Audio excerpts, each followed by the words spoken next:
Hey, well, so we're 48 hours away from the fight. How's the mood in the Triple G camp going into Saturday? Actually, it's great because we've prepared like we're supposed to.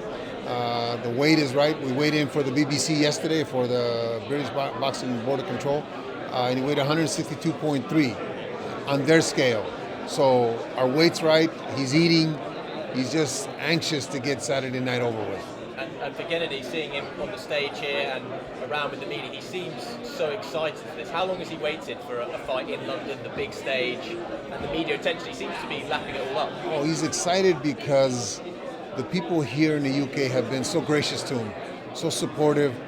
2,800 people Tuesday at the public workout. So he sees that they're knowledgeable fight fans, and he knows that coming into the arena, the ambience is going to be so great. He just can't wait. I can't wait. And in terms of the training for this, we've heard a lot in the UK about your training camp over where Golovkin will be working.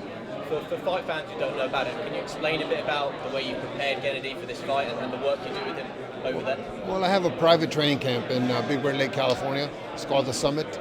I've had it open now since 2008. I have a system that I've used since I had Terra Norris.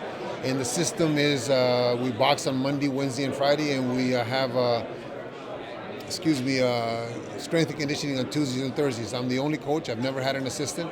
I've never had a strength and conditioning coach. I do everything, and it's a regiment that very demanding.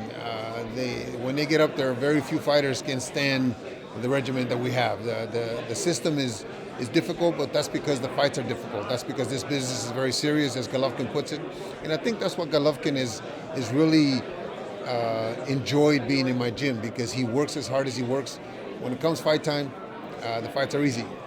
Yeah. And with this fight and Kell moving up 2 weights, has it shifted the way you've prepared Gennady with Kell making the step up 2 divisions to make weight for this? Absolutely. Now that Kell is moving up, Kell is a much faster fighter than the fighters we faced at middleweight. He's a welterweight. Kell is not only quicker hands but quicker feet, so we had to bring in sparring partners that would bring that out in Golovkin, and we've been able to, and I think we're ready for the fight on Saturday. And a lot's been made about the weight. Certainly the Kell Brook camp, they've been speaking about how it's actually made Kell better. He hasn't had to get down to the weight. Do you think he will feel the difference with Kell? Is that talk from them saying he's been fine with the weight? No, I think that's absolutely right, because most fighters just struggle to make the weight. Golovkin is a small middleweight. He doesn't struggle. But I know Kell, when I fought him with Carson Jones, was killing himself to make the weight. So I believe that that's true. But the problem is that they're facing the best middleweight in the world.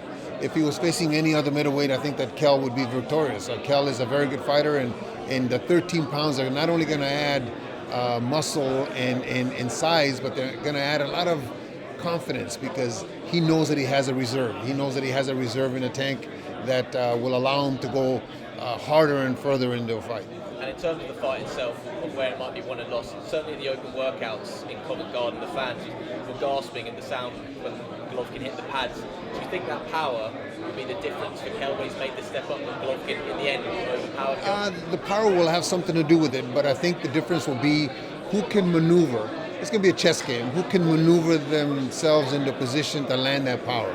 If Golovkin can maneuver himself into position with his boxing skills and land the power shots, then I think he'll put Kell out. But if Kell can do that to Golovkin, then he's gonna pepper him, and I don't think he has the power to hurt Golovkin, but I think he has the power to win rounds and land shots.